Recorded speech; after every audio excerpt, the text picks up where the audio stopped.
எல்லாருக்கும் வணக்கம். இன்றைக்கி நம்ம என்ன பார்க்க போகிறோம்னாக்க, உடம்பு வந்து எவ்வளோ வெயிட் இருந்தாலும் சரி, அதை வந்து சீக்கிரமாகவே அழகாக குறைக்கிறதுக்கு வெயிட் லாஸ் பவுட்ரு வந்து தயாரிச்சிருக்கோம். எல்லாமே வந்து மூலிகை வச்சு தான், கெமிக்கல் எதுவுமே கிடையாது. இது ரெண்டுமே வந்து கெமிக்கல் இல்லாமல் வெயிட் லாஸ் பவுடர்னு தயாரிச்சிருக்கோம். 20 வகையான தானியத்திலேருந்து தயாரிக்கப்பட்டதான் இது. உங்களுக்கு வேணுனாக்க வாட்ஸ்அப்பு கீழே உள்ள வாட்ஸ்அப் நம்பருக்கு ஆர்டர் பண்ணுங்கள்.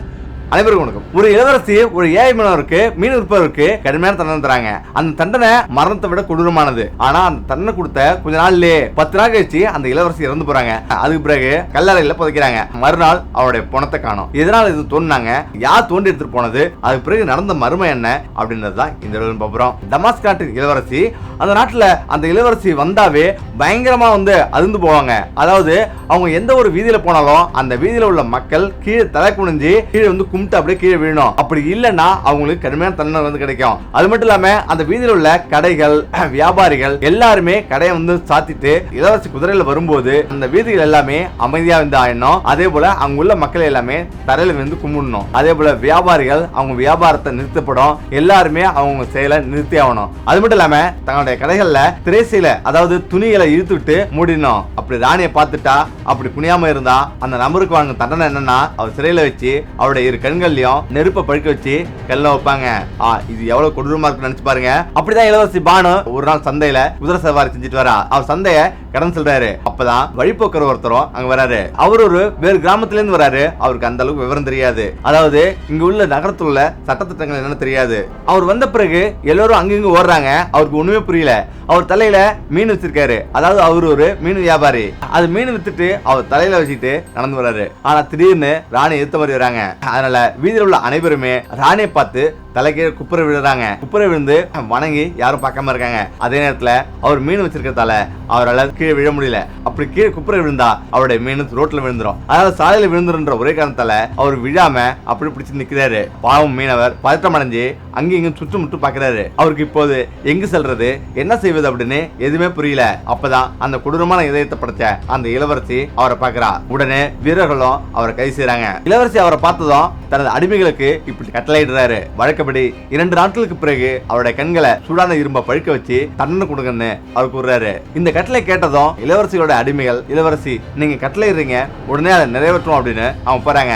ஆனா இந்த தண்டனை கேட்டதும் வயதான வழிபோக்கர் நடிக்கும் போறாரு. கையை கும்பிட்டு இளவரசியிடம் சொல்ல ஆரம்பிக்கிறாரு. ஓ ராணி, இளவரசியை என் மீது இறக்கம் காட்டுங்க அப்படின்னு சொல்றாரு. நான் உன்னை வேண்டுமென்றே பார்க்கல அப்படின்னும் எடுத்து கூறாரு. அது மட்டும் இல்லாம தயவு செய்து என்னையும் என் வயதையும் கருத்தில் கொள்ளுங்க அப்படின்னும், தயவு செய்து கருணை காட்டுங்க அப்படின்னும் அவர் கெஞ்சுறாரு. இளவரசி தன் வீரர்களோட சொல்றாரு, இந்த ஐயப்பனோட 2 கண்களையும் புடுங்க அப்படின்னும் உத்தரவிடுறாரு. அதுக்கு பிறகு இளவரசியோட வண்டியும் புறப்பட்டது. அந்த ஏழை வழிபோக்கனும் அழுது கொண்டு அங்க நிக்கிறான். ஆனா வீரர்கள் அவர் தரதரன்னு இருக்கிறாங்க. மன்னிப்பு கேட்டுக்கிட்டே நடுங்க கையிலோடு அப்படியே நிக்கிறாரு. அவர் கூடைய தொடக்கூட முடியல. உடனே ரோட்ல கீழே விழுறாரு. சிப்பாய் அவரது முதுகுல ஓங்கி அடிக்கிறான். அதுல ஒருத்தன் அந்த வயதானவர் அரைஞ்சு, ஓ கிழவனே, இப்படி ஒரு சுத்தமான சாலைய அழுக்காக்கிட்ட அப்படின்னும் அவன் கத்துறான். சீக்கிரம் மீனை எடு அப்படின்னும் அவன் கத்த ஆரம்பிக்கிறான். அந்த ஏழை மீனவருக்கு தண்டனை பயத்தால கண்ணீர்ல தண்ணீர் வழியுது. நடுங்க கையோடு அந்த மீன்கள் அள்ளி கூடையில போட்டுக்கிறாரு. மேலும் அவர் சுத்தம் பண்ணி எந்திரிக்க ஆரம்பிக்கிறாரு. அந்த காவலர்களோ, மனிதனே சீக்கிரம் வா, உன்னை சீக்கிரம் தண்டிக்கணும் அப்படின்னு கூறுறாங்க. உங்களுக்கு மிக குறைஞ்ச நேரமே இருக்கு அப்படின்னும் அவன் சொல்றாங்க. அப்பதான் அந்த வழியா 15 வயது மதிக்கத்தக்க ஒரு இளைஞன் அங்க வரான். அவன் அந்த மீனவர் மீது பரிதாபப்படுறான். அந்த இளைஞனையும் அந்த காவலர்கள், வழிபோக்கா, அந்த மீன் எடுத்து இவர் கூடையில வந்து போடு, இவருக்கு உதவி செய்ய அப்படின்னு சொல்றான். பிறகு இவர் என்ன குற்றம் செஞ்சாரு, ஏன் இப்படி இவர் அடிச்சு சித்திரவதை செய்றீங்க அப்படின்னு அவன் கேட்க ஆரம்பிக்கிறான். அதுக்குதான், உனக்கு எதுவும் தெரியாது, நீ வாயை மூடிக்கொள்ளு, இவருடைய 2 கண்களையும் நாங்க பழுக்க வச்சு சூடு வைக்கணும்னு சொல்றாங்க. இவர் அப்படி என்ன பெரிய குற்றம் செஞ்சிட்டாரு அப்படின்னு அந்த சிறுவன் கேட்க ஆரம்பிக்கிறான். அதுல உள்ள ஒரு காவலர் ஓங்கி இந்த சிறுவனை கணத்திலே அறையிறான். அரைஞ்சு, இது நம்ம நாட்டோட சட்டம், நம்ம இளவரசி சொல்றத நாங்க உடனே நிறைவேற்றி ஆகணும், அதனால இங்கிருந்து ஓடிப்போ அப்படின்னு மிரட்ட ஆரம்பிக்கிறான். ஆனா அந்த திமிர் பிடிச்ச இளவரசியோட வீரர்களிடம் இந்த இளைஞன் சொல்றான், நீங்க அவரை எவ்வளவு வேணாலும் கொடுமை செய்யுங்க, ஆனா அனைவருமே ஒரு நாள் மரணம் அடைஞ்சாகணும் அப்படின்னும் அவன் சொல்றான். இதை போய் உங்க இளவரசியிடம் நீங்க சொல்லுங்க அப்படின்னும் அவன் கூறுறான். இதை கேட்டதும் அந்த வீரர்கள் கோபமும் ஆத்திரமும் அடைகிறாங்க. அந்த வயதான மீனவரும் அங்கிருந்து அந்த சிறுவனிடம் வராரு. மகனே, இது உன்னுடைய பிரார்த்தனை, இந்த திமிர் பிடிச்ச இளவரசி ஒரு நாள் நீங்க சொல்றத ஏற்றுக்கொள்வா அப்படின்னும் அவர் கூறுறாரு. அதுக்கு பிறகு அவருடைய திமிர் அனைத்தும் அழிஞ்சு போகும், இந்த நாடு சுதந்திரம் அடையும் அப்படின்னும் அவர் சொல்றாரு. உடனே அந்த வயதானவரும் அந்த கூடையை வச்சு அந்த கூடையில முழுவதும் மீன்களை நிரப்பி முடிக்கிறாரு. சிப்பாயி அவர் அழைச்சிட்டு அந்த முதியோர் தண்டிக்க அரண்மனைக்கு அழைச்சு செல்றாங்க. அந்த இளவரசி பானு சந்தையை பார்வையிட்ட பிறகு அவ அரண்மனைக்கு வரா. அவரது சிறப்பு அமைச்சர் தான் அமைச்சர் குல்சார். அந்த அமைச்சரோ இளவரசி பாவனவை பார்த்து, இந்த முதியோரோ பார்க்க பரிதாபமா இருக்கு, இளவரசியே நீங்க உங்களுடைய கட்டளை திரும்ப பெற்று அவரை விடுதலை செய்யுங்க அப்படின்னும் அவர் சொல்றாரு. இந்த ஏழை பிச்சைக்காரனை மன்னிங்க அப்படின்னும் இவரை விடுதலை செய்யுங்க அப்படின்னும் அவர் சொல்றாரு. அதுக்கு இளவரசியோ, நான் ஒரு முறை கட்டளை இட்டா அது எப்பவுமே திரும்பாது அப்படின்னும் நான் கொடுத்த உத்தரவை திரும்ப பெற மாட்டோம் அப்படின்னும் இளவரசி கூறுறா. அமைச்சர் குல்சாரோ அமைதியாயிட்டாரு. ஏன்னா அவருக்கு தெரியும் இளவரசியை எதிர்த்து பேசினா அவருக்கு என்ன நடக்குன்ட்டு. அமைச்சர் மனதிலோ கடவுள் ஏதாவது ஒரு ரூபத்துல இவரை காப்பாத்துவார் அப்படின்னு அவரோட மனதில் தோணிட்டே இருக்கு. இந்த வழிபோக்கர் அவருடைய கண்கள் பாதுகாப்பா இருப்பாரு அப்படின்னும் அவருக்கு தோணுது. ராஜாவின் அரண்மனையை விட மிகப்பெரியதா இருந்தது இளவரசியோட அரண்மனை. அது முற்றிலும் வித்தியாசமா இருந்தது. அது மட்டும் இல்லாம கடுமையான காவலுக்கு நிறைய பேர் இருந்தாங்க. அங்க ஒரு ஈ காக்கா கூட பறக்க முடியாது, அந்த அளவுக்கு காவல் கடுமையா இருந்தது. ஆனா இளவரசி அவளுடைய அறையில அவள் தனியா படுத்திருந்தா. இளவரசியோட அறையும் காற்று வரத்துக்கு அனைத்து விதமான வசதிகளும் ஏற்பாடு செய்யப்பட்டு மிகவும் அழகா இருந்தது. ஆனா இளவரசியோ தனது உயிர் பயத்தால அவர் சரியா தூங்க முடியல. இரவில சரியா தூங்க முடியல. எல்லா காலமும் எல்லா நேரமும் தன்னை சுத்தி வீரர்கள் காவல் காக்க வேண்டும் அப்படின்னும் அவரு உத்தரவிட்டு இருந்தாரு. அவருக்கு ஏதோ தோணுது, நம்ம எப்பொழுதுமே சுதந்திரம் இல்லாத மாதிரி நம்ம இருக்கிறோம், நமக்கு சுதந்திரம் வேணும் அப்படின்னா எனக்கு ஒரு நாள் இரவு சுதந்திரம் வேணும், அதனால இங்கிருந்து வீரர்கள் அனைவருமே வெளியே போயிடுங்க அப்படின்னு சொல்றாரு. அவர் உத்தரவிட்டனே அடுத்தனுடைய அங்கிருந்து வீரர்கள் அனைவருமே வெளியே போயிடுறாங்க. இப்ப அந்த 16 வயது இளைஞன் தனது மனதுக்குள்ள இந்த பெரியவரை எப்படியாவது காப்பாற்ற வேணும்னு அவன் நினைக்கிறான். இந்த நேரத்துல தான் அவன் நேரா அரண்மனைக்குள்ள நுழைகிறான். ஒரு மூலையில் நின்றுட்டு அங்க அரண்மனைக்குள்ள என்னவெல்லாம் நடக்குது அப்படின்றத அவன் கவனிக்கிறான். அப்ப இளவரசியோட அறைக்கு எப்படி நுழைஞ்சிடறான். அந்த அறையின் நடுவில் பாக்குறான், அங்க ஒரு கோலையில ஒரு பூச்செடி இருக்கு. அந்த பூச்செடி எல்லா வகையான வண்ணங்களிலும் பூக்கள் இருக்கு. அந்த பூக்களின் மீது ஒரு சிவப்பு நிற வைரக்கல் வச்சிருக்காங்க. அந்த வைரத்தோட ஒளி அறை முழுவதும் ஒளிர செய்து. அந்த அறையில் உள்ள அனைத்துமே விலை மதிப்பெற்றது. அதாவது அந்த அளவுக்கு விலை உயர்வான பொருட்கள் எல்லாமே அங்க வச்சிருக்காங்க. ஆனா அந்த வைரத்தில் இருந்த விஷயம் அந்த அறையோட பிரகாசம் தான். அந்த வைரம் சிவப்பு நிறத்துல இருக்குது. அந்த வைரத்தை பார்த்த அந்த இளைஞன் உடனடியா அந்த வைரத்தை எடுத்து தன் தலைப்பாகையில வச்சுக்கிறான். உடனே அடுத்த நொடி அந்த அறை முழுவதும் ஒரு இருட்டா மாறிடுது. அவன் அங்கிருந்து புறப்படுறான். கொஞ்ச நேரம் கழிச்சு இளவரசி கண்முழிக்கிறா. கண்முழிச்சு பார்த்தா அறை முழுவதும் ஒரு இருட்டா இருக்கு. அந்த அறை முழுவதும் இருட்டா இருக்கிறத பார்த்தோன்னே எழுந்திருச்சு ஒவ்வொரு இடமா தடவி ஒரு சங்கிலியை பிடிச்சி இழுக்கிறா. அந்த சங்கிலியை பிடிச்சி இழுத்தோடனே அந்த அரண்மனை முழுவதும் மணி அடிக்க துவங்குது. அனைத்து காவலர்களும் இளவரசிட்ட வராங்க. பதறி போய் இளவரசியோட அறையை நோக்கி ஓடுறாங்க. உடனே ராஜாவின் கண்களும் ராணியோட கண்களும் திறக்குது. அதாவது அவங்களும் விழிக்கிறாங்க. இருவரும் அவள் இதயத்தை பிடிச்சிட்டு, ஐயோ என் மகளுக்கு என்னாச்சு அப்படின்னு ராணி கதறா. அவள் சத்தமா வா சீக்கிரம் அப்படின்னு ராஜாவை கூப்பிடுறா. உடனடியா அனைவருமே இளவரசி பானுவோட இடத்துக்கு அறைக்கு செல்றாங்க. அங்க சென்றதும் இளவரசியோ பதட்டத்தோடு காணப்படுறா. அப்பதான் ராஜா, மகளே உனக்கு என்னாச்சு, ஏன் இப்படி அலறல் அடிக்குது, என்ன நடந்தது அப்படின்னு கேக்குறாரு. அப்பதான் அப்பா, என் அறையில இருந்த வைரம் காணாம போயிடுச்சு அப்படின்னும் இங்க ராஜாவை தவிர வேற யாரும் வரல அப்படின்னு மக்கள் சொல்றாங்க, காவலர்கள் சொல்றாங்க அப்படின்னும் அவ சொல்றா.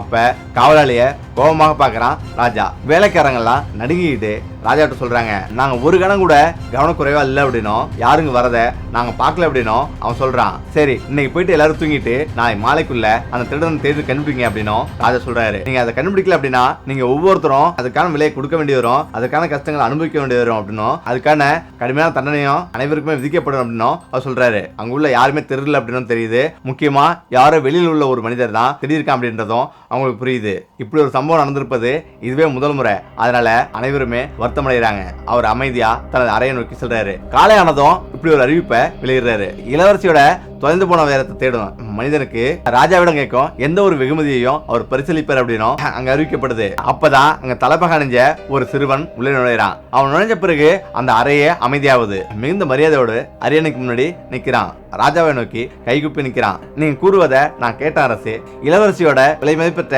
அந்த வைரத்தை வழங்க நான் வந்திருக்கேன் அப்படின்னும் அவன் சொல்றான். அறிவித்தபடி நான் விரும்பிய வெகுமதியை வாங்க இங்க வந்தேன் அப்படின்னும் அவன் சொல்றான். ராஜாவும் ஓ ஷபாஸ் நல்லதுன்னு சொல்றாரு. உடனே அந்த இளைஞனும் தன்னுடைய தலைப்பாயிலிருந்து அந்த வைரத்தை எடுத்து ராஜாவிடம் மரியாதையோடு கொடுக்குறான். அதை பார்த்ததும் மன்னர் மிகவும் மகிழ்ச்சி அடைஞ்சு, இப்போது பையன் என்ன வெகுமதியை விரும்புறீங்கன்னு நீங்க சொல்லுங்க அப்படின்னும் அவர் சொல்றாரு. நேற்று முன்தினம் இளவரசி தனது குதிரையில வந்திருந்தாரு. ஒரு ஏழை வழிபோக்கனுடைய கண்களை பிணுங்குவதற்கு உத்தரவிட்டிருந்தாரு. மேலும் அந்த முதியவருக்கு கசையடி அடிக்கவும் உத்தரவிடப்பட்டிருந்தாரு. இப்படி ஒரு மோசமான செயலை செஞ்சாங்க. உடனே அவரை மன்னிச்சு அவரை விடுதலை செய்யணும், இதுதான் என்னுடைய ஆசை அப்படின்னு சொல்றான். ராஜா இடமறிச்சு அந்த வழிபோக்கருக்கும் உனக்கு என்ன உறவு இருக்கு அப்படின்னும் அவர் கேட்கிறாரு. அந்த பையனும் அப்படிலாம் எதுவும் இல்ல, அவர் வறுமையும் உதவி இல்லாம நின்னதையும் கண்டு என் மனது வருந்துச்சு அப்படின்னும் அவன் சொல்றான். அவருடைய நிலைமையை நினைச்சு எனக்கு பரிதாபமா இருக்கு அப்படின்னும் அவன் சொல்றான். உடனே அந்த 5 வீரர்களை அழைச்சி அந்த வழிபோக்கனை உடனே விடுதலை செய்யுங்க அப்படின்னு ராஜா உத்தரவிடுறாரு. அதற்கு பதிலா இந்த பையனை சிறையில் அடங்கி அப்படின்னும் அவரு உத்தரவிடுறாரு. அவனும் உடனே அரசே என்னோட தவறு என்ன அப்படின்னு அவன் கேட்கிறான். ராஜா சொல்றாரு, நீ ஒரு திருடன், நீ வைரத்தை திருடிருக்க. அந்த சிறுவனும் நான் அந்த வழிபோக்கருக்காக தான் இதை செஞ்சேன் அப்படின்னும் அவன் சொல்றான். அவரை விடுவிப்பதற்காக தான் இதை நான் திருடன் அப்படின்னும் அவன் சொல்றான். இப்போது இதை பற்றி விளக்க வேண்டிய அவசியம் இல்லை அப்படின்னும் அவர் சொல்றாரு. மேலும் சிறுவன் இப்படி சொல்றான், நீங்க என்ன கை செஞ்சா நான் உங்களுடைய கிடத்தையும் திருடுவேன், அதை நினைக்கொள்ளுங்க அப்படின்னும் அவன் சொல்றான். மேலும் நீங்க என்ன பிடிக்க முடியாது அப்படின்னும் அவன் சொல்றான். அப்பதான் அவனை சீக்கிரம் வந்து சிறையில் அடைங்க அப்படின்னும் ராஜா சொல்றாரு. பிறகு வீரர்கள் கட்டளையிட்டு வீரர்களும் அந்த இளைஞனை பிடிச்சி சிறையில் அடைக்கிறாங்க. இப்ப அந்த வழிபோக்கரை விடுவிச்சிருக்காங்க. விடுவிச்ச பிறகு அந்த சிறுவனையோ சிறைக்கு அழைச்சு செல்றாங்க. இப்ப இளவரசி பானு மிகவும் மகிழ்ச்சி ஆகுறா. அது மட்டும் இல்லாம தனது அப்பா வீட சென்று, அப்பா என்னுடைய வைரத்தை திருடனுக்கு கடுமையான தண்டனை கொடுக்கணும் அப்படின்னும் அவ சொல்றா. போது அவனுக்கு என்ன தண்டனை கொடுக்கலாம் அப்படின்னும் நான் யோசிச்சுட்டு இருக்கேன் அப்படின்னும் ராஜா சொல்றாரு. ஊரே பார்க்கும்படி அவனது 2 கைகளையும் வெட்டணும் அப்படின்னும் அவர் சொல்றாரு. இதுதான் திருடனுக்கு சரியான தண்டனை அப்படின்னும் அவர் சொல்றாரு. இளவரசி பானுவோ, அப்பா இது முற்றிலும் சரி அப்படின்னு அவர் சொல்றா. அது மட்டும் இல்லாம உன்னுடைய கிரீடத்தையும் அவன் திருடும் அப்படின்னு சொல்றான். இந்த தண்டனை கூட போதாது, மரண தண்டனை கொடுத்தா கூட தகும் அப்படின்னும் அவர் சொல்றா. அப்படிலாம் இல்லமா, உயிரோடு இருக்கும்போதே நிறைய தண்டனை அனுபவிக்கணும் அப்படின்னும் அவர் சொல்றாரு. இந்த நேரத்துல அமைச்சரை கூப்பிடுறாரு. நாளை மாலைக்குள்ள இவனுக்கு தண்டனை நிறைவேற்றி ஆகணும். நகரம் முழுவதும் இந்த அறிவிப்பை வெளியிடுங்க. இளவரசியோட வைரத்து திருநனுக்கு நாளை காலையில 2 கையும் வெட்டப்படும் அப்படின்னு நகரம் முழுவதும் அறிவிப்பை வெளியிடுங்க அப்படின்னு அவர் சொல்றாரு. அதனால எல்லோரும் இந்த காட்சியை ஒன்னா நின்று பார்க்கட்டும் அப்படின்னும் அவர் சொல்றாரு. அப்ப அமைச்சரோ, இந்த தண்டனை அந்த சிறுவனுக்கு கிடைக்காம இருந்தா நல்லது அப்படின்னும், இது ஏதோ ஒரு விளையாட்டு இங்க நடந்துருக்கு அப்படின்னும் அவர் சொல்றாரு. மேலும் அவனை விடுதலை செஞ்சா அவன் எதிர்காலத்துல மிகப்பெரிய ஒரு வீரனா வருவான் அப்படின்னும் அந்த அமைச்சர் சொல்றாரு. அதை நிராகரிச்ச ராஜாவோ உடனடியா நகரம் முழுவதும் இந்த அறிவிப்பை வெளியிடுங்க அப்படின்னும் அவர் சொல்றாரு. அப்ப அந்த சிறுவன் இந்த அறைக்குள் நுழைஞ்ச அமைச்சர் ராஜாவின் முடிவை அந்த சிறுவனிடம் சொல்றாரு. அதாவது உன்னுடைய 2 கைகளும் வெட்டப்படும் அப்படின்னு அவர் சொல்றாரு. இந்த வயசுல இது உனக்கு தேவையா அப்படின்னும் அவர் சொல்றாரு. அவன் சிரிச்சுக்கிட்டு, நீங்க எல்லோரும் பைத்தியக்காரங்க அப்படின்னும், என் கையை யார் வெட்ட முடியும், சூரியன் உதிப்பதற்குள்ள நான் அந்த சிறையில இருக்க மாட்டேன் அப்படின்னும் அவன் சொல்றான். நான் சிறையில இருந்து விடுதலை பெறுவோம் அப்படின்னும் அவன் சொல்றான். உடனடியா அமைச்சர் வெளில வந்து அங்க உள்ள வீரர்களிடம் இப்படி சொல்றாரு. அதாவது இன்று இரவு கடுமையான கண்காணிப்பு இருக்கணும், காவலர் அனைவரும் விழிப்போடு இருங்க அப்படின்னும் எச்சரிச்சுட்டு போறாரு. இப்ப காவலர்களும், அமைச்சரே நீங்க எதுக்கு கவலைப்படாதீங்க, ஒரு துரும்பு கூட இங்கிருந்து வெளியாகாது அப்படின்னும் அவர் சொல்றாரு. அமைச்சர் சென்ற பிறகு அந்த சிறைசாலை சுற்றி காவலர்கள் கடுமையா நிப்பாட்டப்படுறாங்க. ஒரு வழியா இரவு கடந்துருது. காலையில அமைச்சர் அந்த சிறுவனை பார்க்க அந்த அறைக்கு வராரு. ஆனா அதை பார்த்த பிறகு அமைச்சர் பயங்கரமா அதிர்ச்சி ஆகுறாரு. அந்த அறையில கைவிலங்குகள் மட்டும் தரையில கிடக்கு. அந்த அறையில அந்த சிறுவன் இல்ல. உடனடியா கடுமையான குரல்ல காவலர்களை கூப்பிட்டு கத்துறாரு. என்ன நடக்குதுங்க, எங்க அந்த சிறுவன் அப்படின்னு அவர் கேட்கிறாரு. அந்த வீரர்களோ, நாங்க இங்க இருக்கும்போது எப்படி அந்த சிறுவன் வெளியே போனா எங்களுக்கு ஒண்ணுமே புரியல, ஒரு துரும்பு கூட இங்க இருந்து போவே இல்லை அப்படின்னு பயந்தவாறு அவன் சொல்றான். இப்ப அமைச்சரோ ரொம்ப வருத்தப்படுறாரு. எப்படி நடந்திருக்கும், எப்படி அவன் தப்பிச்சான் அப்படின்னு ரொம்ப பதட்டம் அடைகிறாரு. அவர் கோபம் அடைஞ்சு ராஜாவோட சொல்ல போறாரு. ராஜாவோ கோபத்தால கொதிச்சு போறாரு. உடனே ராஜாவும் பயங்கரமா கோபப்பட்டு அனைத்து வீரர்களையும் உடனே சிறையில் அடைச்சு எல்லோருக்குமே 20 சாட்டையில் அடிங்க அப்படின்னு உத்தரவிடுறாரு. இங்க உள்ள அனைத்து சிறை காவலர்களுக்கும் கடுமையான தண்டனை கொடுக்கணும் அப்படின்னு உத்தரவு போடுறாரு. அப்போது ராஜாவோ மிகவும் வருத்தப்படுறாரு. இப்ப இளவரசி அந்த இடத்துக்கு வரா. இப்ப இளவரசி வந்த பிறகு, அப்பா ஏன் இவ்வளவு வருத்தமா இருக்கீங்கன்னு அவ கேட்கிறா. அப்பதான் ராஜாவோ அவன் தப்பிச்சிட்டான் அப்படின்ற விஷயத்த அவள்கிட்ட சொல்றான். இப்ப அவ்வளவு அதிர்ச்சி ஆகிறா. மேலும் அவன் சொல்றா, அவன் இங்க உள்ள வேலைக்காரரோட தொடர்பில் இருக்கணும், அப்படி தொடர்பில் இருந்தா மட்டும்தான் இவ்வளவு விஷயத்த பண்ண முடியும் அப்படின்னும் அவ சொல்றா. மேல ராஜா சொல்றாரு, எல்லாத்துக்கும் காரணம் அந்த வழிபோக்கன் தான். இந்த பையனுக்கும் அந்த வழிபோக்கனுக்கும் ஏதாவது ஒரு தொடர்பு இருக்கணும் அப்படின்னும், அதனால அந்த வழிபோக்கனை இங்க அழைச்சிட்டு வந்து அவனுக்கு கடுமையான தண்டனை கொடுக்கணும் அப்படின்னும் அவர் சொல்றாரு. அவனை கை செஞ்சு உடனே அழைச்சிட்டு வரணும்னு அவர் தெரிவிக்கிறாரு. அது மட்டும் இல்லாம, ஆமா இது சரியானதுதான் அப்படின்னு இளவரசி சொல்றா. உடனடியா நேரம் அமைச்சரிடம் வந்து அவர் திட்டங்களை பத்தி முழுவதும் சொல்றாரு. உடனடியா அமைச்சரும் வீரர்களுக்கு உத்தரவிடுறாரு. உடனே வீரர்கள் அந்த வழிபோக்கரை தேடி வெளில போறாங்க. வெளில போயிட்டு வழிபோக்கரை ஒரு நாள் முழுவதும் தேடி கண்டுபிடிச்சு அவரை கொண்டு வராங்க. அங்க அரண்மனை கொண்டு வந்த பிறகு ஒரு அறிவிப்பு விடுறாங்க. அதாவது இந்த வழிபோக்கரோட 2 கண்களையும் பிடுங்கி கழுகுக்கு போடப்படும் அப்படின்னு அறிவிப்பு வெளியிடுங்க அப்படின்னு மக்கள்கிட்ட சொல்லுங்க அப்படின்னு ராஜா உத்தரவிடுறாரு. இந்த நேரத்துல இந்த செய்தி நகரம் முழுவதும், நாடு முழுவதும் பரவுது. உடனடியா அந்த சிறுவனுக்கும் இந்த செய்தி சென்றடையுது. அந்த சிறுவனும் கோபம் அடைறான். வயதானவர் ஏன் இப்படி குறிவிக்கப்படுறாரு, ஒரு வயதானவர் ஏன் இந்த அளவுக்கு கொடுமை பண்றாங்க. ஆனா ராஜாவும் இளவரசியும் தன நோக்கத்துல வெற்றி பெறத்திலே குறியா இருக்கிறாங்க. அன்று இரவு வந்தது. இரவு வந்த பிறகு அரண்மனை முழுவதும் வீரர்கள் அங்கங்க நிப்பாட்டப்பட்டு பலத்த காவலர்கள் போட்டிருக்காங்க. ராஜாவும் மாறுடத்துல சென்று ரொந்து சென்று கொண்டிருக்காரு. இது ஏன்னா இந்த திட்டம் அந்த சிறுவன் எப்படியா இருந்தாலும் இந்த இரவு இங்க வந்தே ஆகணும் அப்படின்ற திட்டத்தோடு அனைவருமே காத்திருக்காங்க. ஆனாலும் மாலையில ஒரு விசித்திரமான சம்பவம் அங்க நடந்தது. அதுதான் இளவரசி அறையிலிருந்து அலறல் சத்தம் அங்க கேக்குது. முழு அரண்மனையும் எதிரொலிக்குது. ராஜா, மந்திரி, வீரர்கள் அனைவரும் பீதி அடைஞ்சு வேகமா அறையை நோக்கி ஓடுறாங்க. அனைவருமே உள்ள நுழைஞ்ச பிறகு இளவரசியை பாக்குறாங்க. இப்ப ராணியோட மடியில இளவரசி தலையை வச்சு அப்படியே படுத்திருக்காங்க. என்ன நடந்தது அப்படின்னு விசாரிக்கிறாரு. அங்கிருந்து அரச வைத்தியரும் மருத்துவரும் அழைக்கப்படுறாரு. அரச வைத்தியரும் நீண்ட நேரம் அவரை பரிசோதிக்கிறாரு. பரிசோதிச்சு நடுங்கும் குரலோடு இப்படி சொல்றாரு, மன்னிச்சுக்கோங்க ராஜா அப்படின்னு சொல்ல ஆரம்பிக்கிறாரு. பானு நம்ம வீட்டு பிரிஞ்சுட்டாரு அப்படின்னும் அவர் ஒரு விஷப்பாம்பு தீண்டிட்டது அப்படின்னும் அவர் சொல்றாரு. அவர் கண்கள்ல இருந்து கண்ணீர் வரிய ஆரம்பிக்குது. ராஜா, ஐயோ கடவுளே, இதுதான் என்னுடைய ஒரே ஆதரவு, என்னுடைய ஒரே வாரிசு, இதையும் எடுத்துக்கிட்டியா அப்படின்னு அவர் கதறாரு. ராஜா தனது மகளை பார்த்து நீண்ட நேரம் பார்த்து அழுதுகிட்டு அப்படியே அமர்ந்திருக்காரு. பிறகு அனைவருமே ராஜாவை ஆறுதல் படுத்துறாங்க. இப்ப இளவரசிய கட்டில கடத்துறாங்க. அப்பொழுது அமைச்சர் ராஜாவின் தலைப்பாகையை பார்க்கறாரு. அதுல வைரத்தை காணோம். இப்பதான் அவருக்கு அந்த திருடன் சொன்னது ஞாபகம் வந்தது. உன்னுடைய தலைப்பாகையோட வைரத்தை நான் கண்டிப்பா திருடுவேன் அப்படின்னு அவன் சொன்னதே அவருக்கு ஞாபகம் வருது. இது எல்லாமே அந்த திருடன் பண்ண வேலையா தான் இருக்கும். அவ பாம்பியை வந்து இந்த திருடன் இந்த ரூம்ல வந்து விட்டு போயிருக்கான் அப்படின்னு அமைச்சர் முடிவு எடுக்கிறாரு. அது மட்டும் கிடையாது, இந்த இடத்துல தான் இவர் சொல்றது எதுவுமே காதுல வாங்காம ராஜா அழுது புலம்பிட்டு அப்படியே உட்கார்ந்துருக்காரு. இப்ப அந்த அரண்மனைக்கு பக்கத்துல ஒரு இடத்துல அடக்கம் பண்றாங்க. ஒரு கல்லறையில அடக்கம் பண்றாங்க. அடக்கம் பண்ணிட்டு கண்ணீரோடு வீட்டுக்கு வராங்க. இப்ப இளவரசி இறந்தது அந்த நாடு முழுவதும் பரவ ஆரம்பிக்குது. அந்த நாடோட மக்கள் எல்லாருமே சோகத்துல முழுகிறாங்க. முக்கியமா அங்குள்ள கடைகள், வணிகங்கள், அந்த நாட்டுடைய அரசாங்கம் எல்லாமே முடங்கி போது எல்லாமே அடைக்கப்படுது. துக்கான சரிக்கிறாங்க. இப்ப அடுத்த நாள் ராஜா தனது மகளுடைய கல்லறையில போயிட்டு பூக்கெல்லாம் வச்சு பால் தெளிக்க போறாரு. இப்ப அங்க போய் பார்த்தா மகளுடைய கல்லறை தோண்டப்பட்டிருக்கு. மண்ணெல்லாம் கிளறி கிடக்குது. அந்த கல்லறையில மகளுடைய உடலை காணோம். இதை பார்த்து அதிர்ச்சி ஆகுறாரு. கடந்து கதறாரு. தன்னுடைய மகளுடைய படத்தை காணுமே அப்படின்னு உடனடியா மயம் கீழ் விழுறாரு. மயம் கீழ் வந்த பிறகு தண்ணி தெளிச்சு எழுப்புறாங்க. குதிரையில வச்சு ராஜாவை அரண்மனை கொண்டு வராங்க. அரண்மனை கொண்டு வந்த பிறகு அவர் எவ்வளவு எழுப்பிட்டு பாக்குறாங்க. ஆனா ஏந்திரிக்கல. 4 நாள் கழிச்சு அவர் மயக்கம் தெளிஞ்சு ஏந்திரிக்கிறாரு. அப்பதான் அவர் வந்து பயங்கரமா வந்து அழுகுறாரு. இப்ப என்ன சொல்றாருன்னா, தன் மகள் இறந்ததை விட தன் மகளுடைய உடல் காணாம போச்சு, அது இதை விட என் மனதை ரொம்ப பாதிக்குது அப்படின்னு மிகுந்த சோகத்துல முழுகிறாரு. உடனடியா அங்குள்ள அனைத்து காவலர்களுக்கும் இந்த நாட்டில் உள்ள அனைத்து இடங்களுக்கும் சென்று இளவரசியோட உடலை தேட சொல்லுங்க அப்படின்னு உத்தரவு போறாரு. இப்ப அனைத்து வீரர்களும் இளவரசியோட உடலை தேடுறதுக்கு புறப்படுறாங்க. ஆனாலும் அந்த திருடன் இளவரசியோட உடலை எடுத்துக்கிட்டு குதிரையில சென்றுட்டு இருக்கான். அதாவது டமாஸ்க் எல்லை விட்டு தாண்டான். அடுத்து பாக்தக் போறான். பாக்தக் எல்லையில நுழையிறான். நிம்மதி பெருமூச்சு விடுறான். இப்ப டமாஸ்க்ல இருந்து பாக்தக் வந்துட்டோம். பாக்தக் வந்த பிறகு இளவரசி உடலை அப்படியே கொண்டு போனா மக்கள் நம்மள தப்பா நினைப்பாங்க. இதுக்கு ஏதாவது பெட்டி வாங்கி அதுல உள்ள அடைச்சிட்டு போலாம் அப்படின்ட்டு ஒரு பெட்டி வாங்குறான். அந்த பெட்டி வாங்கி அந்த பெட்டியில இளவரசியோட உடலை வச்சு பூட்டிட்டு திரும்பவும் குதிரையில ஏத்திட்டு திரும்பவும் போறான். அங்க பாக்தக் நுழைஞ்ச பிறகு ஒரு வியாபாரி நிக்கிறாரு. அந்த வியாபாரி இவரை வரவேற்கிறாரு. டமாஸ்க்ல இருந்து வர அனைத்து வியாபாரிகளும் நம்மள்ட்ட தான் வியாபாரம் பண்றாங்க, நான் ஒரு மிகப்பெரிய வியாபாரின்னு அவரை வந்து அறிமுகப்படுத்துறாரு. டமாஸ்க்ல இருந்து வர கடைசி வியாபாரி என் வீட்டுல தங்குவாங்க, அதனால நீ தான் இன்னைக்கு கடைசி வியாபாரி, அதனால நீ இன்னைக்கு நம்ம வீட்டுல தங்கிட்டு போலாம் அப்படின்னு சொல்றாரு. ஆனா அவர் வீடு அரண்மனை மாதிரி இருக்கு. இப்ப சரின்னு சொல்றாரு. திருடனும் அவர் வீட்டு உள்ள நுழைகிறாரு. இப்ப வீட்டு உள்ள போன பிறகு அங்க போய் பாக்குறாங்க. அங்க ஒரு அழகான அறை இருக்கு. அது மிகப்பெரிய ஒரு அறை. அந்த அறையில ஒரு அழகான மயில் இருக்கு. அந்த மயிலை பார்த்து இந்த மயில் ரொம்ப அழகா இருக்க அப்படின்னு சொல்றாரு. ஆமா, இந்த மயில் ரொம்ப அழகா இருக்கு. இந்த மயில் தோகை பிரிச்சு ஆடும்போது நீ ரொம்பவே ரசிப்ப, அப்ப வந்து கவனிச்சு பாருங்க அப்படின்னு சொல்றாரு. இந்த மயில் எங்க இருந்து வாங்கினீங்க அப்படின்னு கேக்குறாங்க. எனக்கு பரிசு அளிக்கப்பட்டது. இந்த மயிலை நான் ரொம்ப வருஷமா வச்சிருக்கேன் அப்படின்னு சொல்றாரு. இப்ப கொஞ்ச நேரம் ஆகுது. நீங்க சந்தோஷமா இங்கேயே கழிக்கலாம், நான் இன்னைக்கு போயிட்டு நாளைக்கு நான் திரும்ப வரேன் அப்படின்னு புறப்படுறாரு.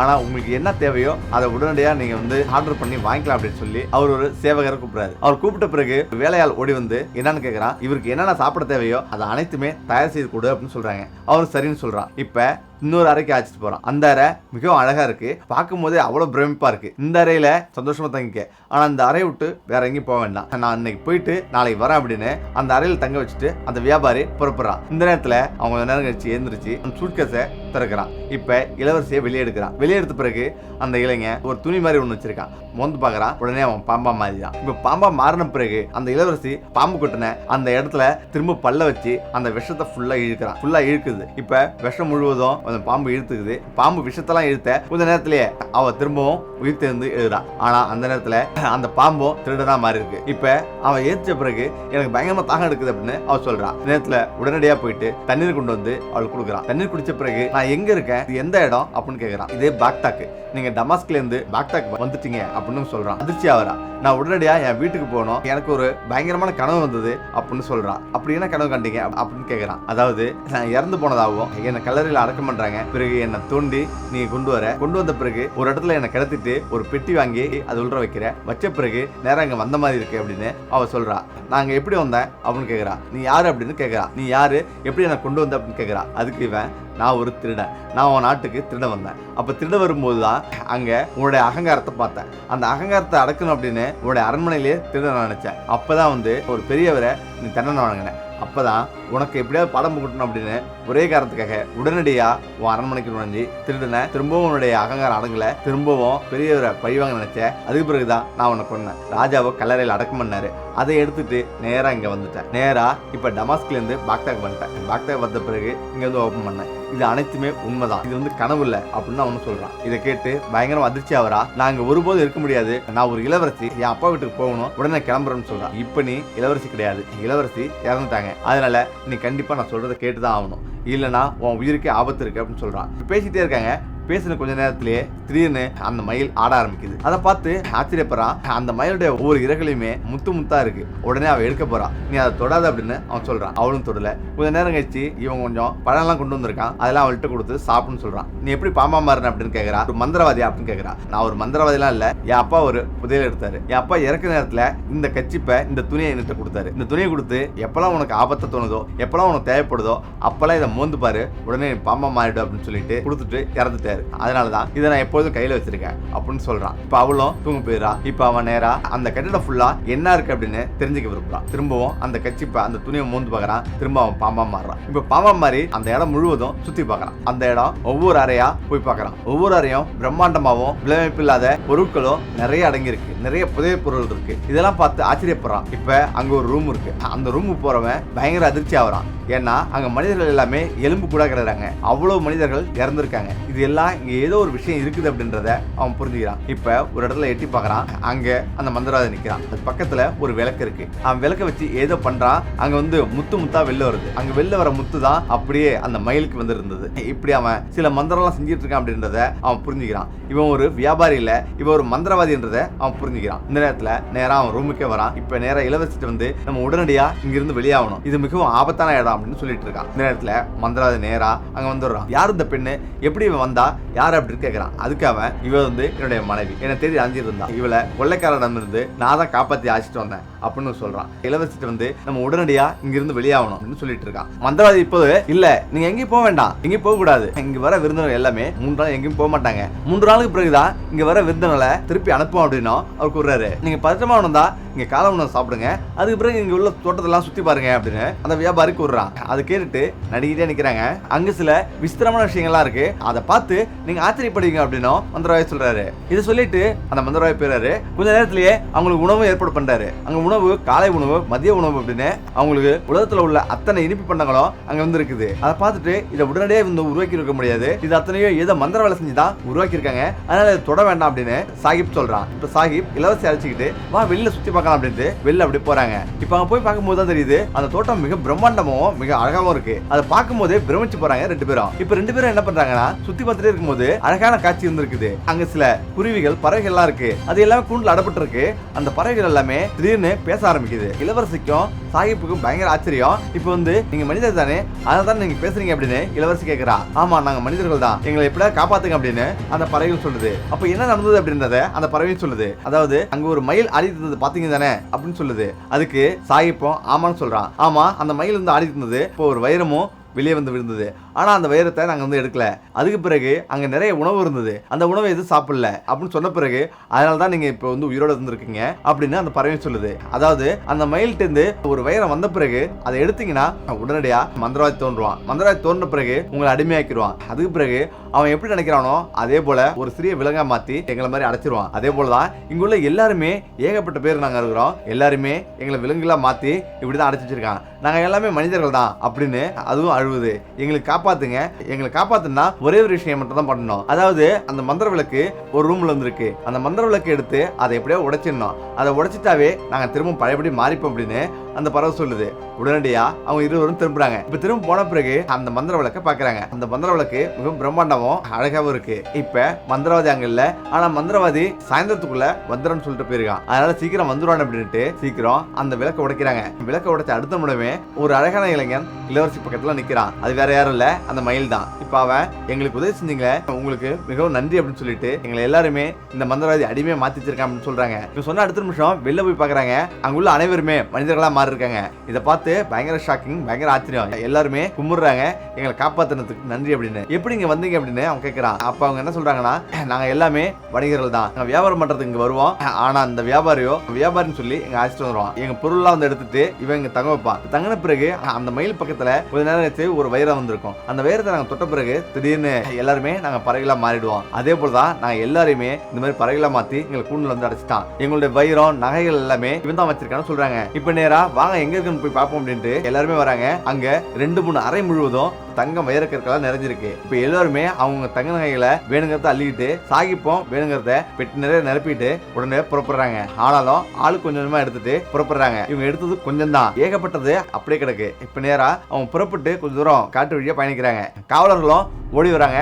மக்கள் ஏகப்பட்ட மக்கள்ன்றதால இவங்க சொல்றத யாருமே கேட்கல. காவலர்கள் தள்ளிவிட்டு எல்லாமே வெளில போயிடுறாங்க. இப்ப டமாஸ்க் புறப்படுறாங்க. இப்ப போற வழியிலேயே முகாம் அமைச்சு தங்குறாங்க. இப்பதான் மந்திரவாதி அவன் வீட்டுக்கு வந்து பாக்குறான், யாருமே அங்க இல்ல. அதை பார்த்து பயங்கர அதிர்ச்சி ஆகிறான். இது எல்லாம் அந்த பையனோட வேலையை தான் இருக்கு அப்படின்னு கோவப்படுறான். இப்ப அங்க உள்ள காவலர்கள் கூப்பிடுறான். காவலர் ஓடி வந்து எங்களை மன்னிச்சிருங்க, இங்க உள்ள எல்லாருமே வெளியே போயிட்டாங்க, நாங்க எவ்வளவு தடுத்து பார்த்தோம், எங்களால் தடுக்க முடியலன்னு சொல்றாங்க. அதை கேட்டு பயங்கர கோபம் வர்றான். நேரா அவங்க தேடி புறப்படுறான். வேக வேகமா நடக்கிறான். இப்ப அவங்க போற பாதை அவன் நல்லா புரியும். அங்க போன பிறகு இப்ப அங்கங்க ஒரு முகாம் அமைச்சு அவங்க தங்கியிருக்காங்க. மந்திரவாதி போறான். சாஹிப் உருவாக்கி இருக்கிற அந்த முகாமுக்கு போய் உள்ள போய் பாக்குறான். இப்ப அங்க இளவரசி மட்டும் இருக்கான். ஆனாலும் சாஹிப்போ வெளியே போயிருக்கான். இப்ப அவ வெளியே வந்து அதிர்ச்சியோட நிக்கிறா. ஆனாலும் இவனை பார்த்து பயங்கர கோபமா வரா. எங்க அந்த திருட்டு பையன், எங்க அந்த சாஹிப் அப்படின்னு கேக்குறான். என்னை பார்த்து கோவப்படாத, இந்த பாட்டில பாரு, இதுல வந்து என்ன உண்மை நடந்திருக்கிறது உனக்கு புரியும் அப்படின்னு அவன் ஒரு பாட்டில் எடுத்து காட்டுறான். இதை காட்டின ஒருபடி அவ அந்த பாட்டில உள்ள இப்படி பாக்குறான். பார்த்த அடுத்த நிமிஷமே பாட்டில இருந்து அதுல ஏதோ ஆவி மாதிரி அவன் மோத்த தாக்குது.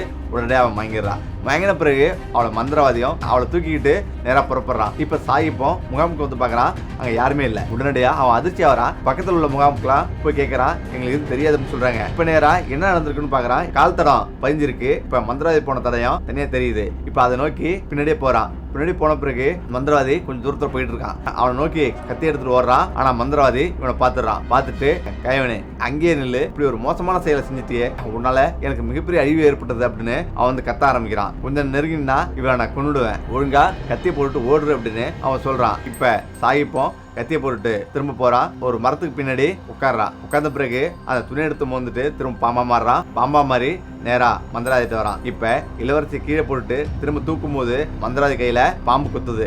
பாம்பு குத்துன அடுத்த நிமிஷமே மந்திரவாதி அலறான். அலறி கீழே வந்துடுறான். இப்ப அவன் இறந்த பிறகு இளவரசிய தண்ணி தெளிச்சுட்டு அவளை ஏப்பிட்டு திரும்ப வந்து புறப்படுறாங்க. இப்ப நேரா இளவரசியோட அரண்மனைக்கு வராங்க. ராஜா பார்த்து ஆச்சரியமோ அதிர்ச்சி ஆகுறாரு. அப்பதான் இளவரசி அங்க நடந்த எல்லா விஷயத்தையும் எடுத்து சொல்றா.